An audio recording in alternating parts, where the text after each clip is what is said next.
미국 LA 올림픽에서 다이빙 부분 금메달을 딴 중국 여자 선수와의 인터뷰 내용입니다.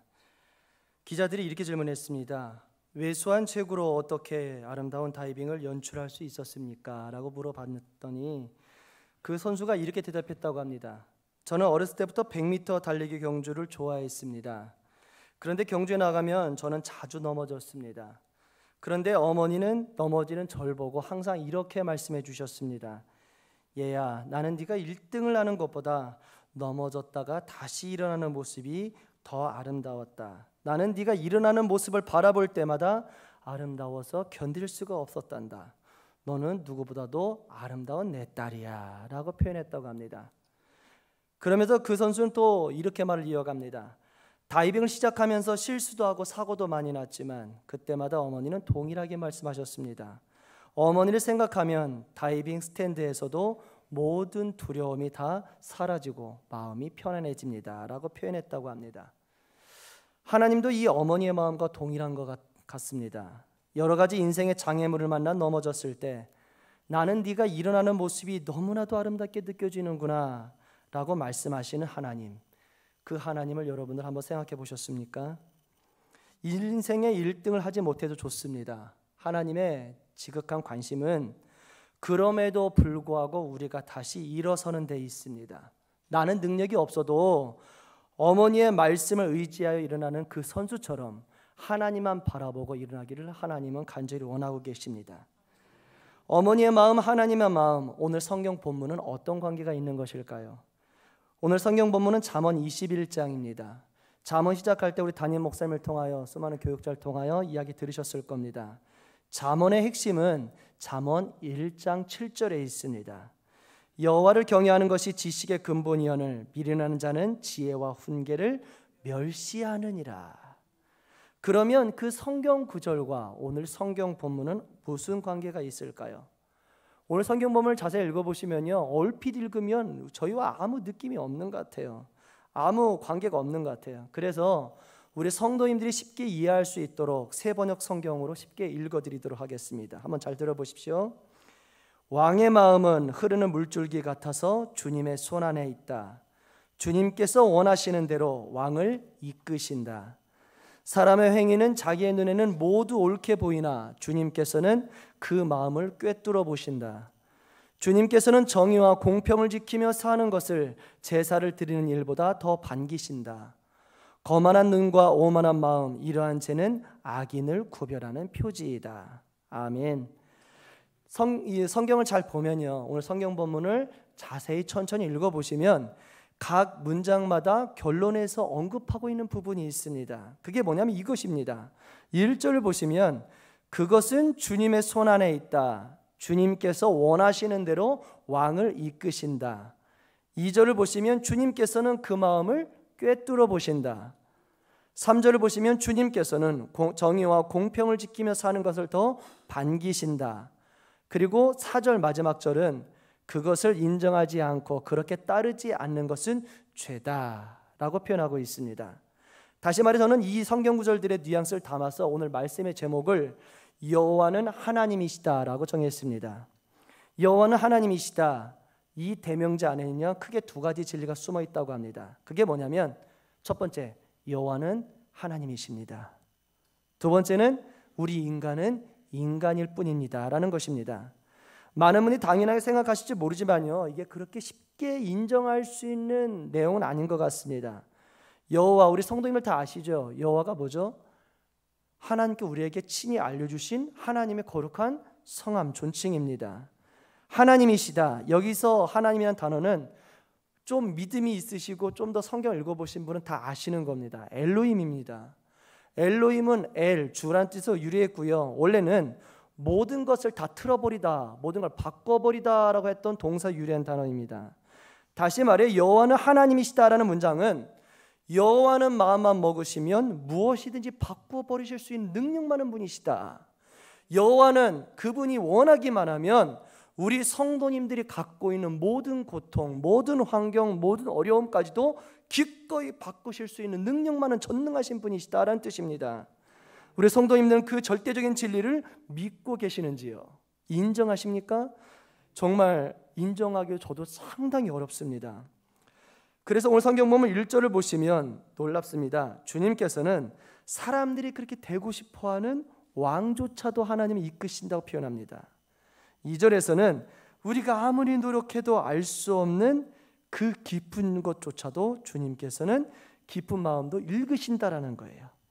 3절을 보시면 정의와 공평을 지키며 살라고 당부하고 명령하게 합당하신 분이 하나님이시라 표현합니다. 그래서 그것을 인정하지 않으면 다 뭐라고요? 죄라는 것입니다. 그래서 여호와는 하나님이십니다. 상반적으로 그래서 우리 인간은 인간인 것 같습니다. 아무리 노력해도요, 그렇게 높은 자리 임금이 되고 싶어도요, 하나님이 허락해 주시지 않으면 절대 되지 않습니다. 인간이 아무리 정치를 잘해도, 아무리 머리를 써도, 아무리 노력해도 하나님이 길을 열어주시지 않으면 절대 되지 않습니다.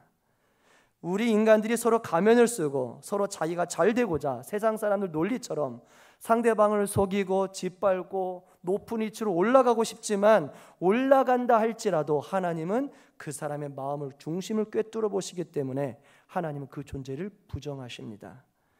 그렇기에 인간은 인간답게 피조물답게 살아가야 합니다. 그래서 이 진리를 아는 솔로몬은 전도서, 그가 죽기 전에 쓴 전도서에서요, 이렇게 요약합니다. 7장 13절 14절 보시면요, 놀랍게 표현해요. 하나님께서 행하시는 일을 보라. 하나님께서 굽게 하신 것을 누가 등이 펼 수 있겠느냐. 형통한 날에는 기뻐하고 공고한 날에는 되돌아보아라. 이 두 가지를 하나님이 병행하게 하사 사람이 그의 장래일을 등이 헤아려 알지 못하게 하셨느니라. 이 말을 읽으면서 우리가 알 수 있는 건 그겁니다. 우리 인간은 인간입니다. 피조물은 피조물이에요. 기껏 해봤자 인간이에요. 아무리 노력해봤자 인간이에요. 그래서 겸손히 인간답게 살아가야 합니다. 그런데 많은 분들이 본능적으로 그래요. 내가 인간을 뛰어넘고 싶어해요. 하나님이 되고 싶어해요. 그래서 많은 문제가 터집니다. 제가 오늘 새벽 이 말씀을 준비하면서 깜짝 놀랄 소식을 들었습니다. 최근에 우리나라에 대박을 내고 있는 종교단체가 있습니다. 일명 신천지라고 표현하지요. 새하늘과 새 땅, 그 좋은 단어를 엉뚱하게 표현하고 있습니다. 신천지가 자신의 우월성을 주장하며 지금까지 14만 4천의 성도를 채우기 위해서 그렇게 발버둥 노력을 쳤습니다. 그래서 결국은 14만 4천을 넘어서 현재 16만을 돌파했다고 합니다. 돌파하고 나니까 사람들이 궁금해하는 거예요. 아니 14만 4천을 넘어가면 천지가 개벽이 일어나고 구원의 역사 일어난다면서 왜 안 일어나냐 반발 일어나니까 신천지에서는 종교 대통합이 되어야 된다.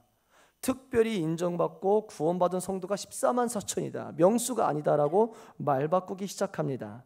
그러면서 여기에 굴하지 않고 더욱더 많은 성도님들을 유혹하기 위해 새로운 방법을 모색했습니다. 그게 뭐냐면 우리 한국 사람들의 종교심을 이용하는 거예요. 전에는 이렇게 합니다.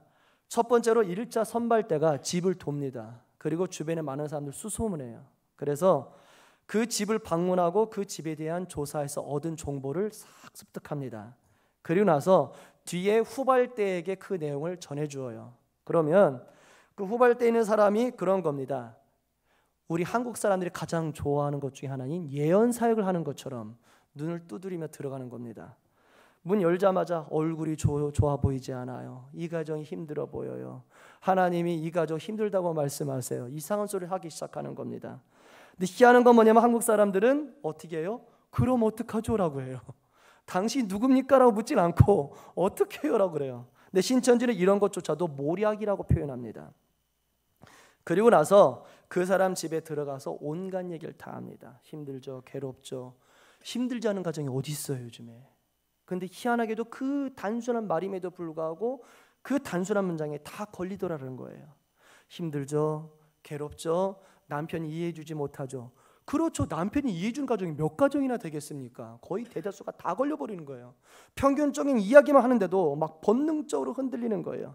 그러더니 어떻게 됩니까? 라고 말하면서 그들이 원하는 대로 얘기를 하는 겁니다. 아, 여기 땅이 안 좋아요. 그리고 여기 가정이 안 좋아요. 이사하세요. 왜요? 하나님의 은혜가 머무는 곳이 있어요. 어딘데요? 과천이에요. 과천이 신천지의 그 본산지가 있거든요. 그리고 거기 또 이상하게 반응이 나오면 여기 뭐 마주동에 그 어디 빌딩 근처 옆쪽 3층에 가면요, 거기에 놀라운 신통한 나보다 더 뛰어난 목사님이 계세요. 가서 말씀을 들어보시면 신령한 은혜를 깨달을 거예요.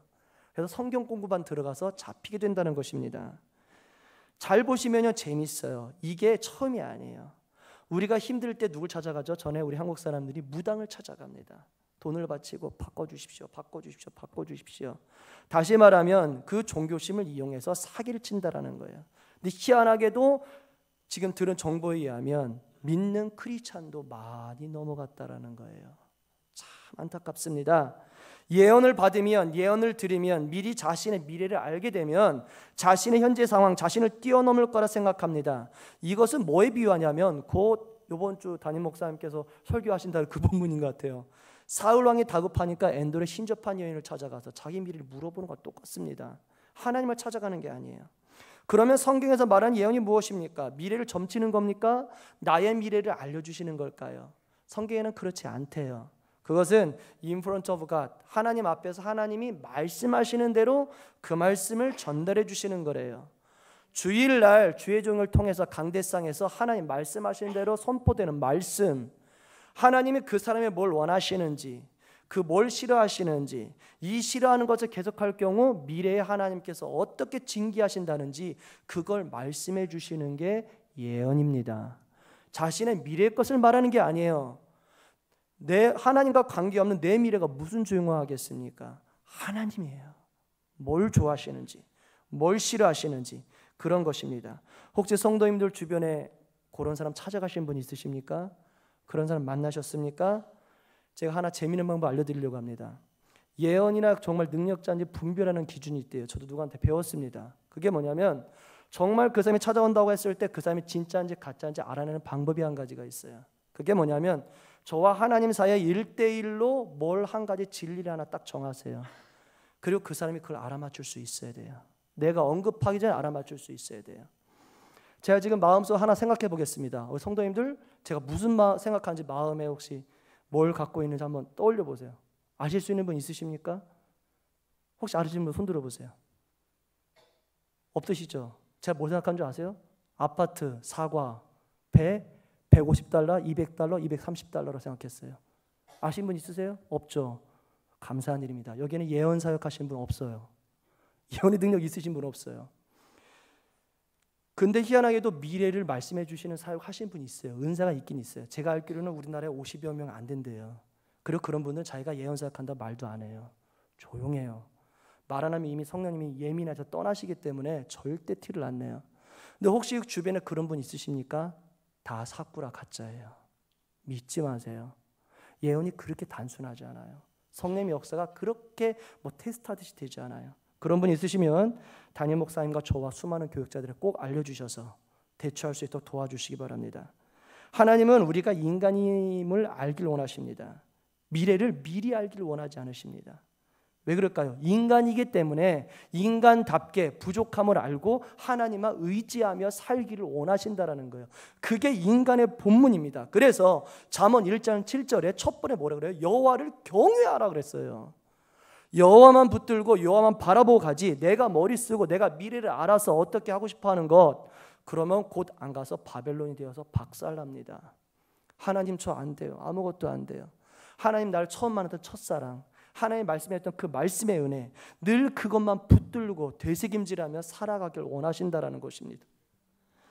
사랑하는 성도님들, 우리는 본능적으로 우리의 인생을 뛰어넘고 싶어합니다. 인간이 되기 싫어합니다. 아니라고요? 성경에 아담이 그랬어요. 언제 선악과 따먹었죠? 따먹으면 너희가 하나님처럼 된다는 말이 넘어갔어요. 그 죄악의 피가 우리도 흐르고 있어요. 어떻게 하면 내가 더 잘 될까? 어떻게 뛰어넘을까?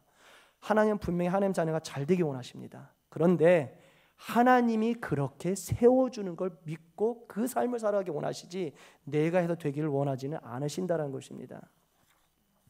우리 성도님들 아시지 않습니까? 저도 그렇고 제가 노력하면 안 되더라고요. 근데 희한한 게 하나님 바라보고 눈에 안 보여도 엎드리면 하나님이 하시더라는 겁니다. 사랑하는 성도님들, 그렇기 때문에 우리는 철저히 깨달아야 합니다. 하나님은 하나님이십니다. 우리 인간은 피조물입니다. 무능력합니다. 그래서 우리는 예배를 드려야 돼요. 그래서 새벽 기도에 와서 기도하며 몸부림쳐야 돼요. 그래서 우리는 전도해야 돼요. 왜요? 세상 사람은 그 기쁜지를 모르기 때문에. 하나님의 은혜를 받아 살아야 되는데 그걸 모르니까 우린 전도해야 돼요. 알려주지 않으면 그들은 바벨탑을 쌓아가다 무너질 게 뻔하기 때문에, 죽음의 고통으로 맛볼 것이기 때문에 우리는 전도해야 돼요. 그리고 우리는 그렇게 하나님의 은혜를 깨먹지 않기 위해서 찬양하며 훈련받으며 노력을 해야 돼요. 정말 하나님 만나려고 몸부림치지 않으면 우리는 모든 것을 다 잃어버리게 된다는 말씀이십니다. 왜요? 인간이기 때문에 그렇습니다. 사랑하는 성도님들, 저도 경험이 있습니다.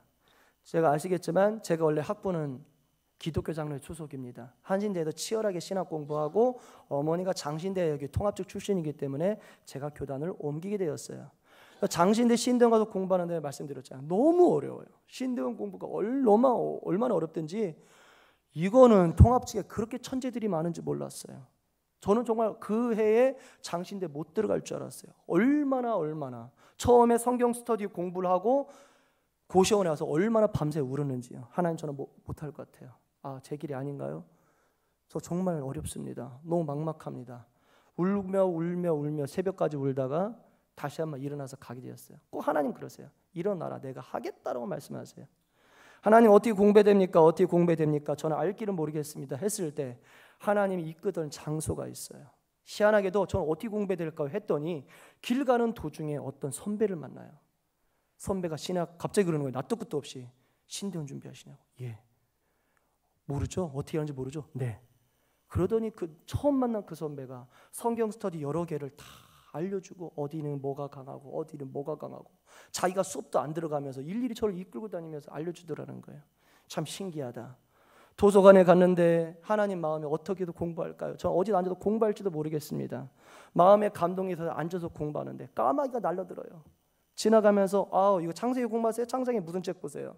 요한계시록은 이걸로 외우세요. 갑자기 막 다른 사람들이 알려주고 가는 거예요. 이상하다. 이게 하나님의 은혜인가? 생각해봤더니 어떻게 된 겁니까? 제가 정말 감동받는 가운데 앉았던 자리가 있어요. 성경 스터디 그 리더들, 천재들, 제가 천재라고 바라봤던 그 사람들이 함께 앉아 공부해요. 사람들이 부담스러워하니까. 제가 그 한가운데 아무도 안 갔는데 제가 못 모르니까 거기 가서 앉아 있는 거예요. 그러니까 성경 스터디 7개에서 성경 고수들이 지나가면서 그냥 처음 공부 안 했으니까 하나씩 던져줬는데 얼마나 감사한지요. 정말 주님의 은혜로 장신대 그렇게 어렵다고 하는데 첫 해에 합격했어요. 주님의 은혜로. 9월 달에 말씀 있는 거 성경 스터디도 제가 1등 먹었습니다. 제가 잘한 게 아니고요. 다 알려줬어요. 어떻게 하라고. 희한한 게 까마귀가 모르다 주니까 저는 희한합니다. 저는 정말 아무것도 할 수 없었는데 그냥 하나님 주신 은혜로 까마귀 그냥 받아 먹었더니 자연스럽게 길이 열리더라는 거예요. 사랑하는 성도님들, 우리가 살아온 날들 되돌아봤으면 좋겠습니다. 되돌아봤을 때 우리가 계획된 대로 노력한 대로 되는 게 없어요. 자녀 키우는 것도 그랬잖아요. 저도 자녀 아픈 거 제 능력으로 계획된 대로 된 게 없었어요. 그냥 하나님이 살려주셨고, 나 살려주지 않으면 하나님 앞에 못 나가겠다 그랬더니 살려주셨고, 지금까지도 하나님 은혜로 여기까지 왔습니다. 우리 성도님들 그러셨잖아요. 우리 능력대로 되든가요? 안 돼요. 자녀 문제, 직장 문제, 재정 문제 우리 뜻대로 된 적이 없어요. 그냥 됐잖아요. 하나님이 열어주셨잖아요. 우리는 안 되잖아요. 우리는 이것만 인정했으면 좋겠습니다. 하나님은 하나님이시고 저희들은 인간입니다. 그렇기 때문에 하나님 은혜 없이는 저희들 살 수 없습니다. 하나님 저희들 만나주시고 일평생 성령님의 역사나 깨이지 않게 해주십시오. 일평생 고백하시기 바랍니다. 그랬을 때 하나님의 은혜가, 전능하심의 능력이 여러분들의 모든 고통을 없애시고 결국은 살리실 것입니다. 그 은혜를 영원히 맛보실 수 있는 능력 있는 성도 다 될 수 있기를 예수님의 이름으로 간절히 소원합니다. 함께 기도하겠습니다. 할렐루야. 사랑과 은혜가 충만하신 아버지 감사합니다. 여호와는 하나님이십니다. 저희들은 인간이고 아무것도 할 수 없습니다. 지금까지 저희들의 능력으로 된 것이 없지만 교만하게도 그것을 너무 쉽게 잊고 삽니다. 저희들이 노력하면 저희들의 인생을 스스로 극복할 수 있다고 착각합니다. 그러나 그럼에도 불구하고 주님은 항상 말씀하십니다. 일어나라, 내가 너를 지켜보고 있노라라고 말씀하십니다. 이 순간에 쓰러졌다가도 주님 말씀 붙들고 일어나려고 합니다. 하나님, 저희들을 세워주시옵소서. 저희들은 아무것도 할 수 없사오니 하나님이 이루시고 그를 통해 영광 받아주시고, 저희들이 눈에 보이지만 살아계신 하나님, 저희들이 체험하고 간증할 수 있도록 저희들에게 은총을 베풀어 주옵소서. 거룩하신 성령님 다스려 주옵소서. 이 모든 것 예수님의 이름으로 간절히 기도드립니다. 아멘.